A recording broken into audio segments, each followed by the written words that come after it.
So, all right. Death.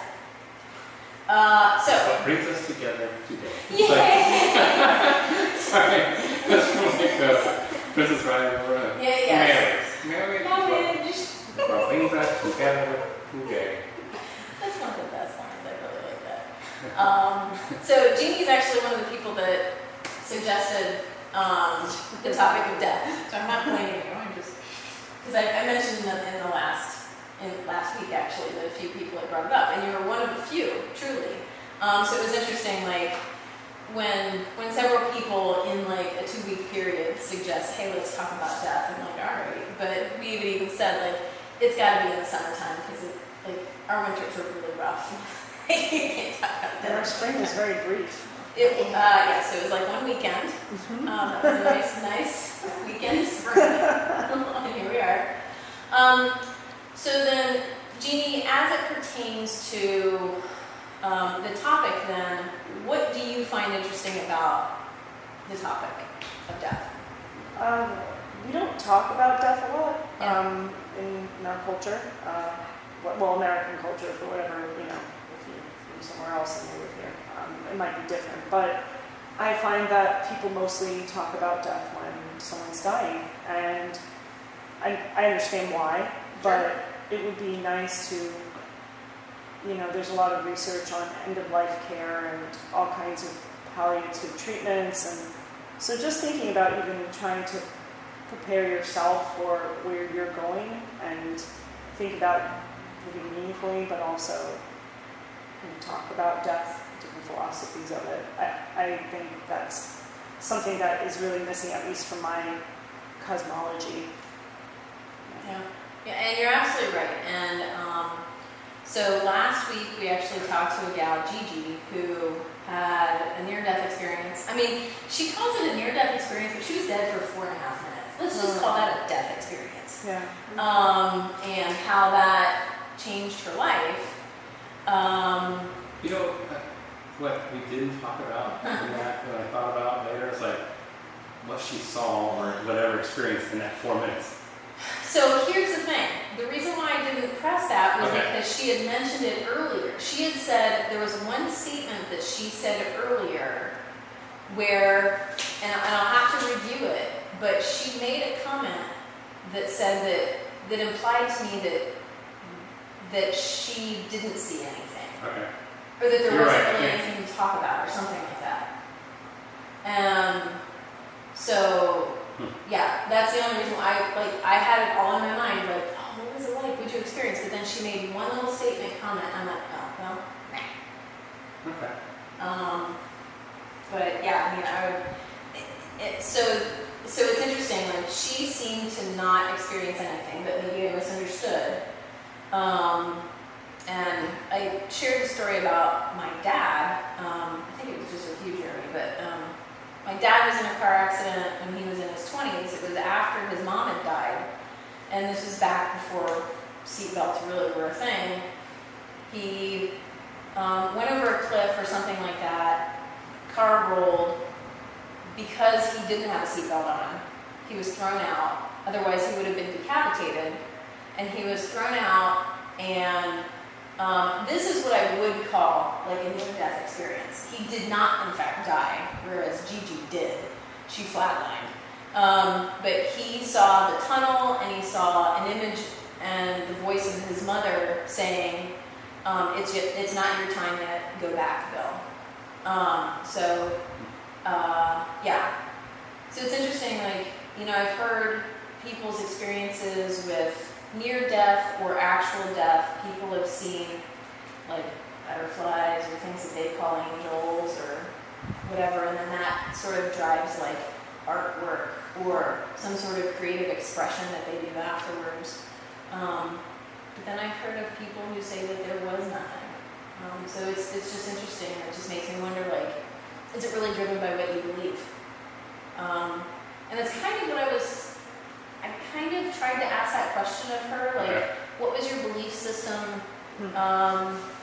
And, maybe I, didn't ask the question well enough or whatever, but I find that that's an interesting aspect. And some of the stuff, it's like, you can't prove it. That doesn't mean that it doesn't exist. It doesn't mean anything. But it's like, how do you? Does it matter? You know, what you believe and what happens to you. I mean, I don't know. You're dead. Does it matter? But perhaps in the way that you live your life, yes, it does matter. Or like I was listening to. After I taught this morning, I spent the next 2 hours, so like from 8 to 10, I was listening to nothing but TED Talks about death and compassion. And one TED Talk, he started off by saying, you know, people aren't afraid of the being dead part necessarily, it's the dying part, and there is a distinction. However, I would argue that I think there may be actually some people who are afraid of not only the dying part because it's the unknown. I mean, we're afraid of the unknown. Many people are. But death itself, like if you have a thought about what happens after life, then perhaps you are afraid of it because it's unknown. And, you know, so I talked about 2 times ago, I talked about the Tibetan Book of the Dead. And brought that with me, along with some other cultures and what they do with death and all of that. But like Tibetan Book of the Dead, there is, not only is there reincarnation or the hope of reincarnation or better rebirth, but there's this idea that there's a between, like there is something after death, not necessarily heaven, but there's a space in between where you have to work through your the things that you created in life, your demons, you know, quote unquote demons, your maybe past deeds, and so forth. So you work through these things in order to free yourself to liberation. Or as I said, like a better, a birth into a better family or something like that. There is also, they have a concept of not necessarily hell, but something like it, something hellish, undesirable. So that in-between space, is that akin to the concept of purgatory? That's A little bit, but it's like a video game where you're truly like working through these different stages. It's like these, I don't know necessarily that they're rooms, but you're like working, you're fighting off or working against this sort of like boss, to use video game terms, where, and they're very specific. Hey, Noble One, at this time the great red wing of evolution will drive you from behind, fiercely, unbearably, terrifyingly. I mean, it talks about you will see ferocious wild animals, you'll be hunted by troops in blizzards, storms, and fogs, you'll hear sounds of avalanches, flood waters, forest fires, and hurricanes. In a panic, you'll escape by any means. I mean, so it's, but then it says, you know, it's truly not an abyss. It's lust, hate, and delusion. You should recognize this as the moment of the existence between. Call upon the Lord of great compassion and pray intensely. So, and this is just one page, but this whole thing is filled with all of these stages that you're trying to help this person go through. So nobody's made a movie from this? That's what I'm surprised about. Yeah. Yeah, that's what I was surprised about. It sounds like It's so visual. It's so visual, and again, it's very specific. You know, talking about the colors that these bodies emanate, or the like these demons. They have 3 heads, and there's some significance to that. They have 6 arms, and each arm is carrying a scepter or a lotus flower or a skull full of blood that they're drinking or trying to get you to drink. wow. I mean, there are animals that arrive carrying, like, I mean, if there was a movie about this, it would be a horror film. It would at the very least be rated R and possibly NC-17 because of the images that they describe in this. They're terrifying. Something about a 3-headed, the red, dog-headed Rakshasi holding a Vajra razor, the red hoopoe-headed Kama aiming a bow and arrow, the red-green deer-headed Vaskarasha holding Vaskarasha? Not one of those. that guy. Holding a vase. These 6 Western yoginis emerge, and yoginis are female witches, truly. Like so originally, if you were called a yogini, it was a female yogi, but they really meant like you were a witch to be avoided. So truly, like these days, if we take upon this term yogini, meaning like a female yogi, it's incorrect. Like, that's really not what you want, honestly. But these 6 Western yoginis emerge from within your brain and appear before you. Do not fear them. So that's the whole point. You're trying to not fear them in order to get past. And once you recognize that these things are something that are created by your mind, then you're liberated. So, and this can, based on the way that I read this book, this can last like, a month and a half. But you're hoping for less. But this is somebody sitting next to you, yelling in your ear. You're dead by now. So this starts, like somebody sits next to you, yells in your ear, because your sight, your hearing, your taste and smell and touch and all that, it goes. You physically die, and yet somebody is still yelling in your ear after you're physically dead, telling your consciousness what to do. Yeah. Who is that person that gets that role? My understanding is it can truly be anybody, but the hope is that it's a person who has read and understand and probably memorized the book. You're talking about Tibetan monks or Tibetans. Who this is what they spend their life. Some of what they spend their life doing. It's fascinating to me. Yeah, and then they have different prayers for, like, if you're having challenges in different areas with trying to get somebody to pass on to, this is the prayer for refuge from all terrors of the between. And so it's interesting because I kind of think of the between, if you've seen the show Stranger Things, the upside down, that's what they call it. That's kind of like when I was reading through this, the concept of the between to me is very similar to the upside down, where it's a little bit terrifying and different. But the difference is the upside down actually can't harm you. So anyway, but to your point, Jeannie, different cultures, like, they prepare for death. Some cultures. Yeah. Some don't. True.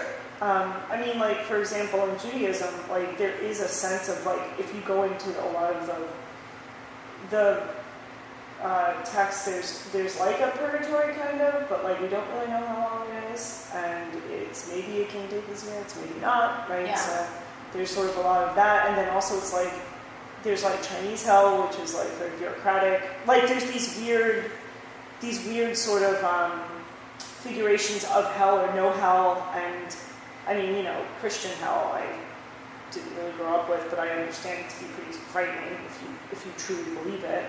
Right.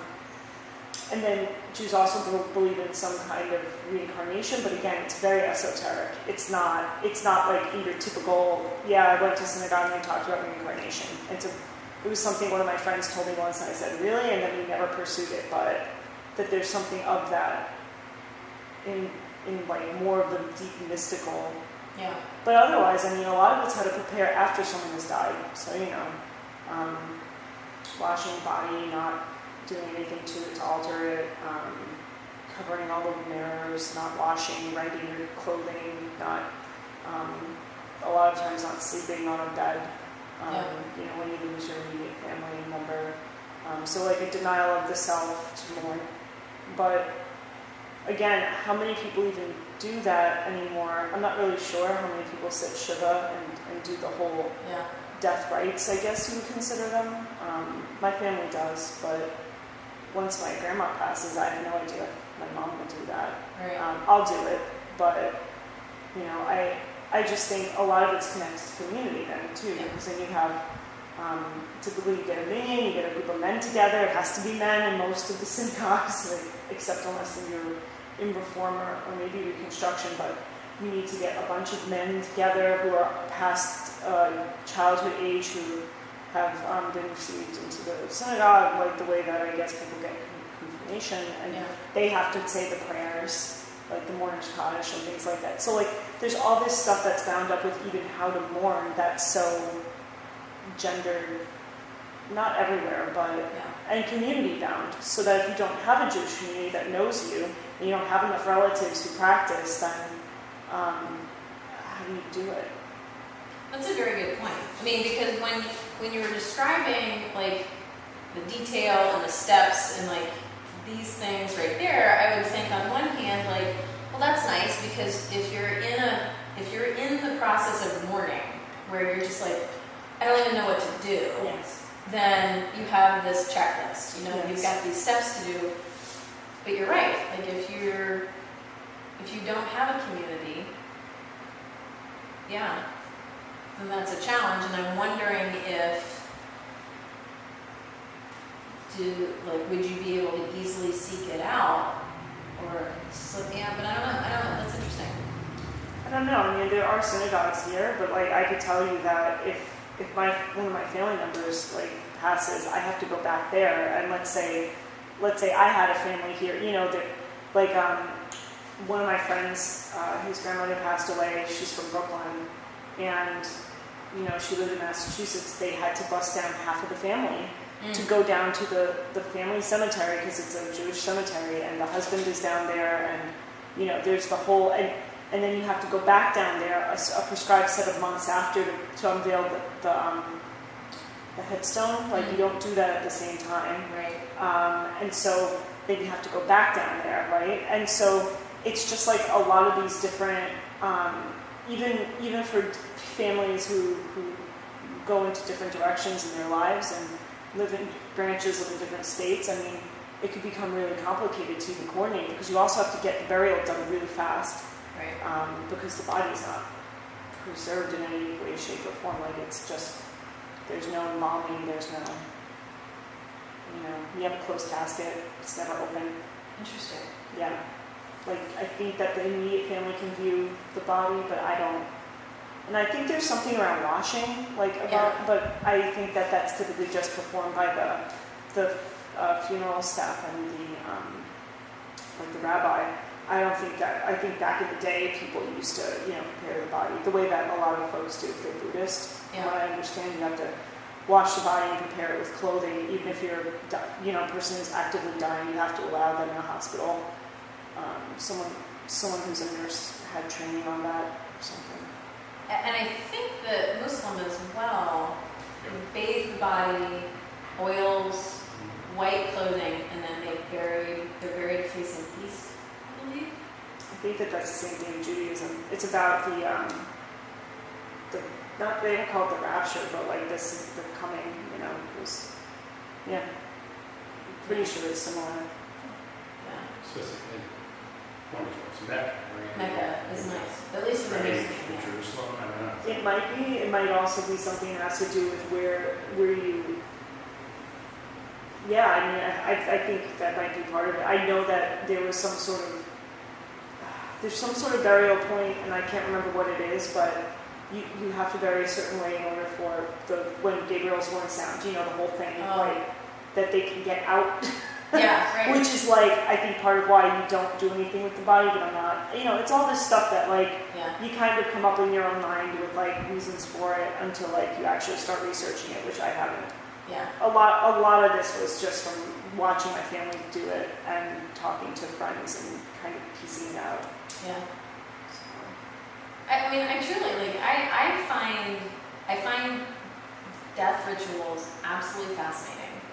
And the different cultures that do them, and I mean, to some extent, it's interesting why, but then on another level, it's like doesn't matter really. I mean, you know, it makes people feel good. It feels like they're doing it for, maybe for a purpose, maybe not. You know, like the one thing with the Tibetans, and I don't know if it's necessarily Buddhist, but the Tibetans, you don't cry when somebody dies, because if you cry, then the deceased might stay because you're so broken up about it. So whereas in some cultures, you can actually pay people to follow in the parade and like pull out their hair and wail. Don't they call them chief mourners? Yes, yeah. I mean, and it's quite a to-do, and they're really good at it too. I don't know what culture it is, but I remember seeing one point where they, like a year later, dig the dead person back out, and I think they do that in New Orleans because you can't stay there. There's no space. well, I don't know. This wasn't New Orleans. This was I want to say some Indian or Bangladeshi or something. They would dig the body back up, and maybe it was even African. I don't remember. And they would like the body would be all dressed in like fancy clothes or whatever, and they pick the body up and be like, spend more time with it, I guess, or something, and then it goes back into the ground or something. That's So- fascinating. So, Yeah. Well, there's the one. I actually was watching a TED Talk because that's all I do really. And so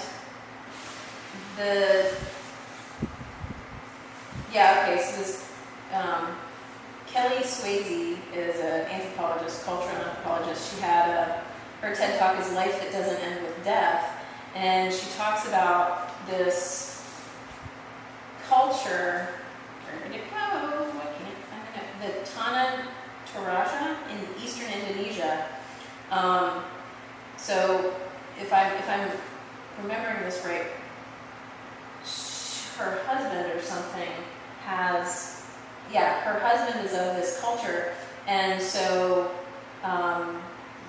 the body becomes basically desiccated. They don't bury it, and they keep the body clothed, and they talk to it. And she said that her husband has fond memories of spending time with his dead grandmother's body, like joking with it and talking to her and things like that. And so it's a way of like keeping your ancestors, the deceased ancestors, like close to you, because they don't bury them. And it's not, apparently you do not have a funeral until the family has enough money to make like the most raucous and crazy affair possible, and have like a proper casket that are just like ridiculously carved, like they're just beautiful and things like that. So it's, and I mean, our culture, I don't know necessarily our culture, but Victorian times, all of a sudden the words fell out of my head, where, they would take pictures with the dead bodies, the babies, parents, kids, whatever. They had pictures of the recently deceased, but they would have to paint eyes on their eyelids. But yeah, I mean, it wasn't so long ago that we weren't that disturbed by death. Right. I mean, also dying in a house. Yeah. I think right now there's this whole movement to get back to that. Yeah. With the dying in place, and again, like sort of end of life, like hospice care, but coming to the house rather than going to a hospital. I think. Yeah. And it's something that it's not really talked about. And honestly, everyone I know mostly dies in a hospital, or they Sure. die in a home. It just seems so private, right? And yet death typically can be so public, where Yeah. you have all your family and friends around, or again, a washing of the body, a very large, elaborate ceremony. I guess maybe Jews are just very quiet about death. I don't know. Like, I'm starting to think about how. And then on the Catholic side of my family, how they would have like these 3-day wakes, and just a completely different. Yeah. It's sort of almost too fast to really like, unless you can just kind of be there, Yeah.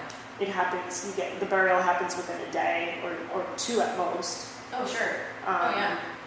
And so everything has to go really fast, and I think maybe the unveiling is where people kind of maybe handle their emotions. There's not, although Shiva is a way to handle your emotions and kind of work through it together, and it's very community oriented, but it's not, you know, the deceased isn't present, you know, which is very different.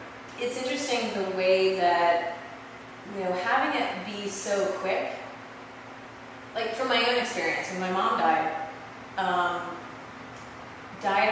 when did she die, on a Tuesday or Wednesday, buried on a Friday.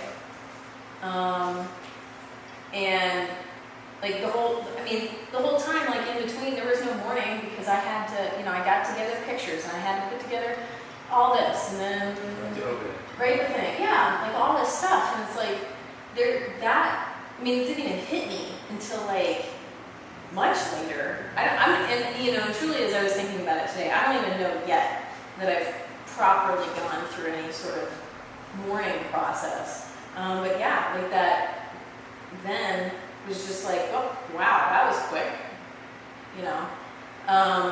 However, I think in my situation was a little bit different also because, I mean, her dying process was years, as opposed to it wasn't sudden.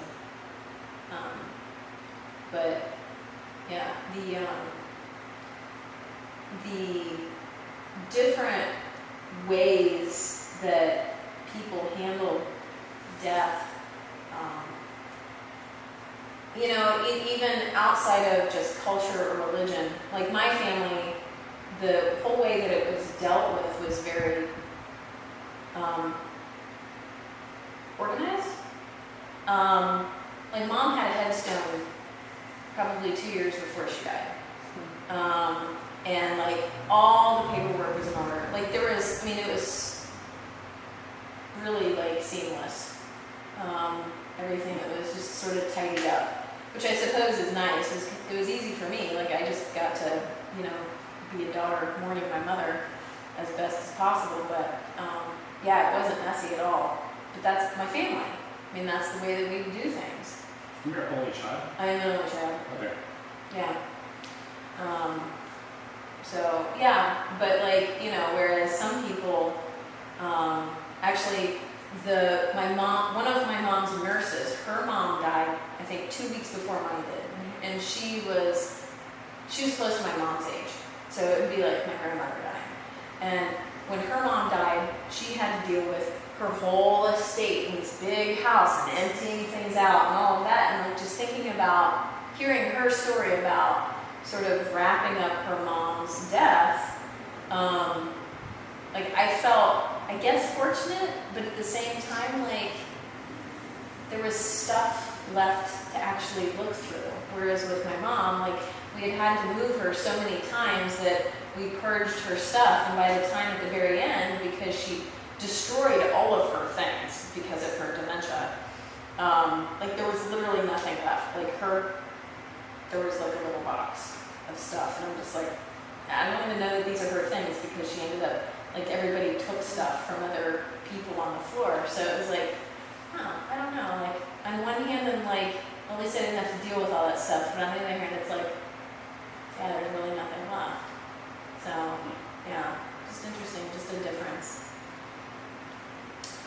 One thing though that has been on my mind though is, from a personal standpoint, the things that we learn from a death, like how your life changes because of a death. You know, I can say that because of my mom's death, there are things that have happened in my life that wouldn't have happened otherwise. And it's, I don't know, maybe it's horrible to say, maybe not, I don't know, but the things that I've learned, the things that I've done, I don't know that I would have written the books that I have. I don't know that I would have continued, I don't know that, you know, some of the things that I've done with the studio, that I would have done them if she hadn't been in her situation. I don't know. So the things that I've learned and the way that I changed because of my grandmother's death, being with her when she died, and just learning to be with a person as they're dying. And that, I think, certainly helped me be less afraid of death, you know, learning from hospice and just seeing it for myself, the sort of peace in a sort of, I guess, a natural death, if you want to put it that way. Yeah, I can say my father died of leukemia in 2006, and I'm trying to, you know, seeing kind of perspective of what did I learn from that, and you know, my dad was like you know, most of the time an optimist, but a lot, you know, he was very bits too. So sometimes he would be really down in the dumps, but you know, from the time he was diagnosed with the leukemia, he was like, I'm going to beat this. I'm going to beat this. You know, I'm going to beat this. You know, and there was never. Don't get me wrong, I didn't want him to just feel like, oh well, that's it. You know, that's all she wrote. I'll see you guys later. You know, that kind of thing. But I felt like there needed to be a point where there was some recognition, you know, on his part that, you know, I'm not going to beat this, and you know, and I kind of make peace with that because I don't think he did. Yeah. You know what I mean? And that made it difficult for the rest of us to, like, you know, I think be at peace with it because, you know, Dad said he's going to beat it. And when Dad says something, you know, that's, you know, that's that, you know, kind of thing. And so, so while we're seeing him, like, deteriorate in the hospital and, like, you know, then come to the point where he's not even, you know, really responsive and this kind of thing, and systems are shutting down and all this kind of stuff, and you know, I think there's this sense of, at least, I mean, I kind of understood, I guess, what was going on, but I don't know about my siblings, if they really thought, you know, I don't know if they thought we would, like, miraculously, like, rally and come back and you know, whatever, and so there was just like, so I guess, but you know, just to understand that at some point it's okay. You don't have to. I think maybe he just didn't want to show weakness or whatever, but it wouldn't have been weakness to, like, accept the inevitable and just to acknowledge that and be at peace with that, and hopefully allow his loved ones to be you know, kind of at peace with that. Even though none of us wanted that, you know, none of us wanted to see him go. So yeah, that was something I took from that situation, I would say. And I would agree with you. In my own situation, my mom's whole life was denial of her mental illness, and then, like, she was pissed. I mean, rightfully so when she was diagnosed, but then she denied it, and then that just stayed forever. And so there was never a point of ever having a conversation with her about what she was experiencing. Are you afraid? Like, let's talk about this so that I can understand.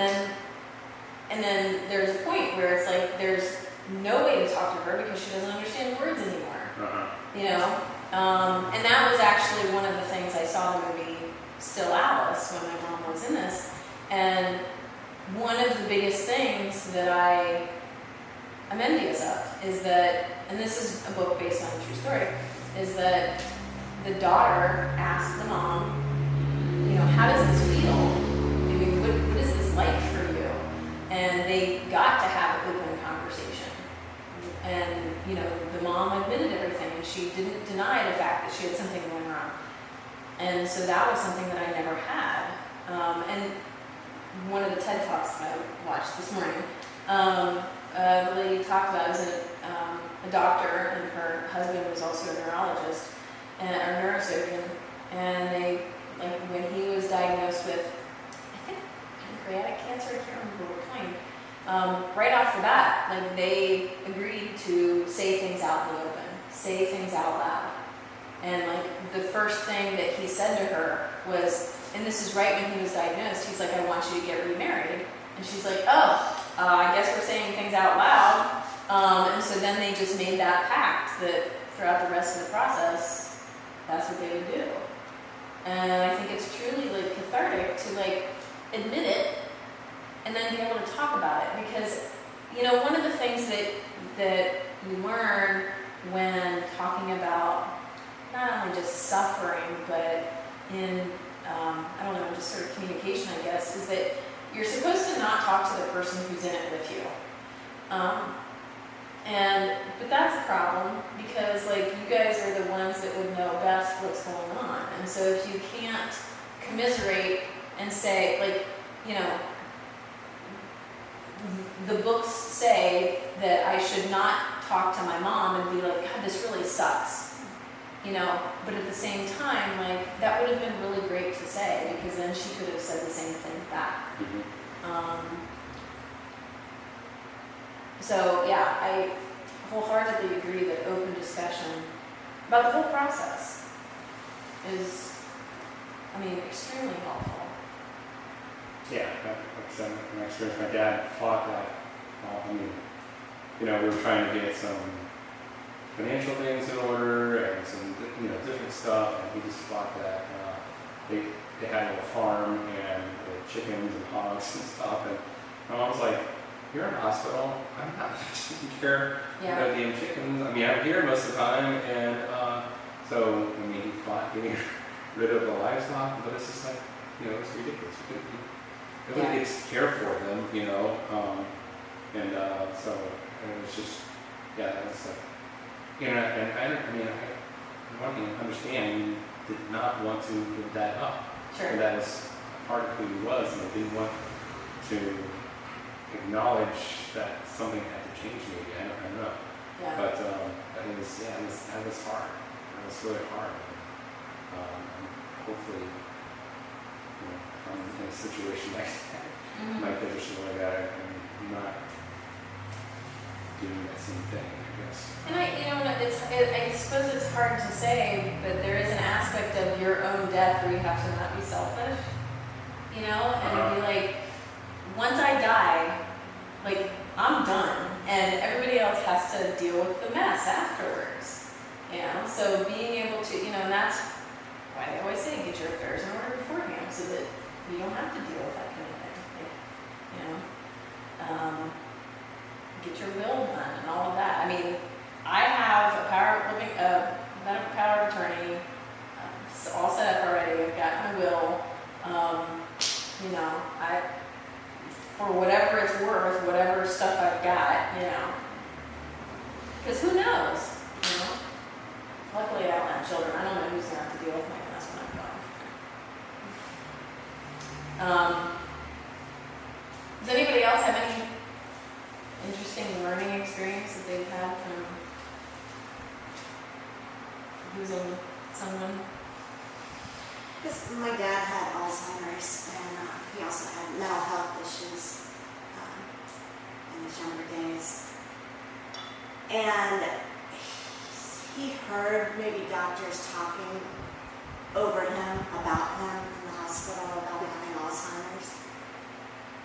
And even though he, seemed like he wasn't cognizant most days, I remember him saying, "I'm going to get the best doctor for this." And he kind of, I think, may have had some control in his dying, in that he stopped eating. And I know that Alzheimer's patients often do that anyways, but it seemed like he was speeding that up because he was Catholic, and he would talk about, well, I talked to a priest, and the priest said it was okay if I quit eating. So that's not suicide. The church has changed their viewpoint on suicide and funerals and things like that. Yeah. And I don't know if he really ever had these conversations or not. So again, towards the end, he wasn't eating, and so he needed to be in a care center, and my mom couldn't handle him. And he wasn't making conversation or anything, but we knew that his death was within hours, possibly. And we left the care center, and somewhere along that night, he got the nurse. And again, he wasn't ever caught calling out for nurses or anything, so I don't know how he got the nurse. And he asked to be dressed. And he hadn't been dressed in like months other than a gown. And he got dressed in normal clothes and asked to have a chair by the window. Interesting. For him to sit in, so did he sit in that's it? how he died, like contemplating life. And it's so reflective of who he was. Way to take control of your even on that.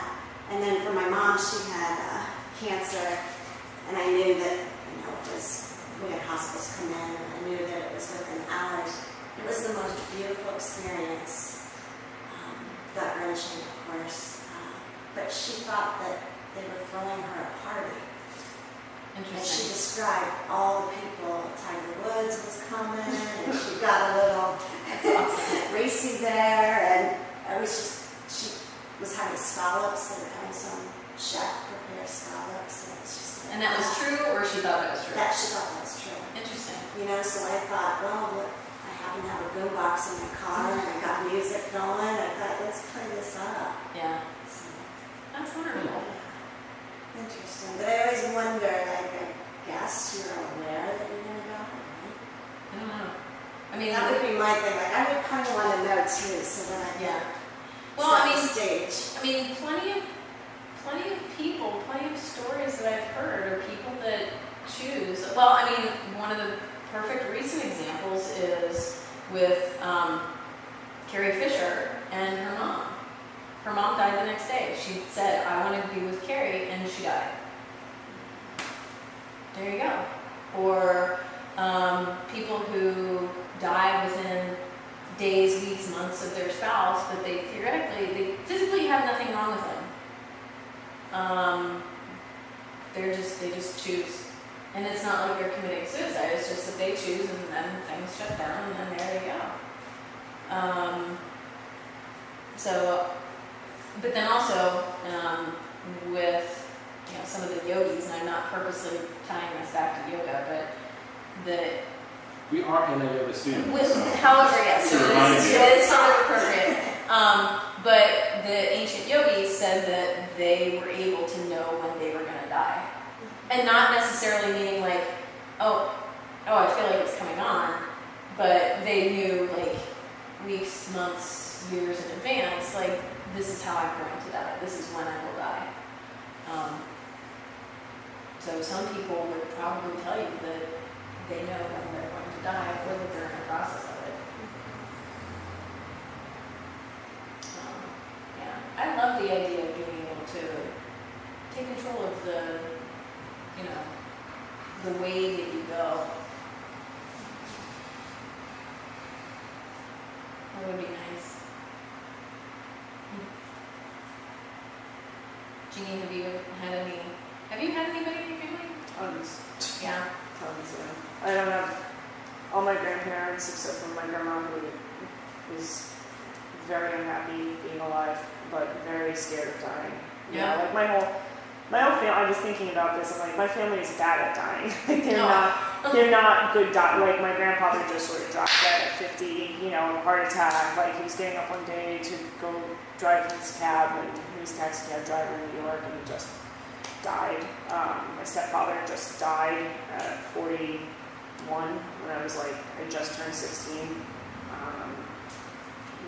Like there was always these like rumblings that there was something wrong with him, and he was like on water pills, which like you take with heart issues, like I guess there was like water on his heart or something, but like there was never like an official, I'm going to go to the doctor and I'm going to get regular pills, I'm going to get regular care, I'm going to get a surgery. There was none of that. Like there was no proactive, nothing. It was like, oh well, what do doctors know? I'll live as long as I will, and then that's that. Like sort of like this weird.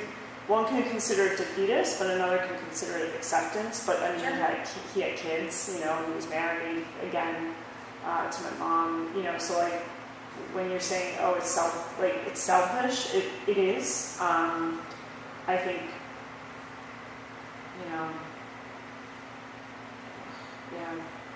just a lot of people in my family have just died very suddenly of very sort of strange things. It's never like this long, drawn out something. So no Alzheimer's, no cancer. It's always like heart or or something random, like my grandma Serafina was hit by a school bus, and she even died from that. She lived, but then it was a blood clot. Oh my So God. like a week later, that's what she died. Yeah, it's like totally random, how very healthy person, and just like that. So I don't know. What I've learned is that death is really ugly and really sudden, and that most people don't like it, and that they'll do anything to avoid it, but then like it will eventually kind of catch up. So I always say I love you. That's sort of like on the Yeah. phone, like, and I always did that before anyway, but it's a way to like not regret, Yeah. you know, because you just don't know if the person's going to be there at the end of the day, which is like totally depressing. Well, but I mean, but it's true for any of us. I mean, you know, like that notion of don't go to bed angry. Mm-hmm.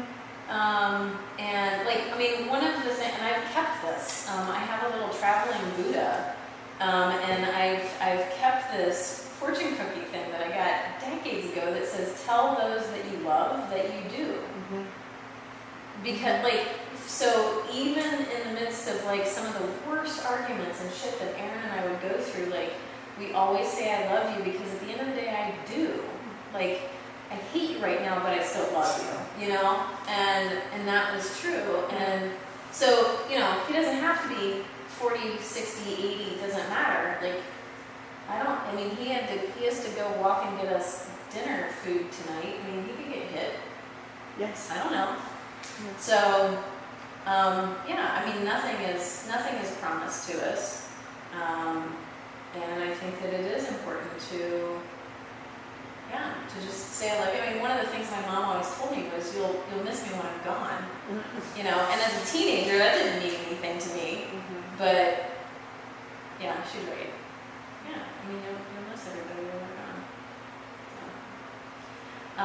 Well, thank you. It is 8:30. Good conversation. Thank you, everybody. Starting next week, we're going to start talking about compassion, or continue talking about compassion. I think it's all related. And if you have any other, you know, comments or stories related to death, or if we want to circle back around to this in a couple months or whatever, I think that would be interesting, because I think that there are a lot of discussions that we could have about this topic. And I do recommend, if you know, check out if you do find TED Talks interesting. There are a ton of TED Talks on death and compassion together, death separately, compassion separately, and I find them all fascinating. So, yeah, have a wonderful evening. Thank you for watching and listening. See, that wasn't so bad. A few weeks of talking about death. I thought that was actually entertaining and educational. I want to thank my Patreon supporters, Chris, Nancy, Lauren, and Athne. Thank you so much. If you would like to help support these, continuing on with, we're getting new equipment, we're going to new places for hikes and things like that. I want to keep putting out good content, helpful content. I just really enjoy this, and I hope you enjoy it as well. So if you have any comments or questions, please leave them below. Like or subscribe, or do both.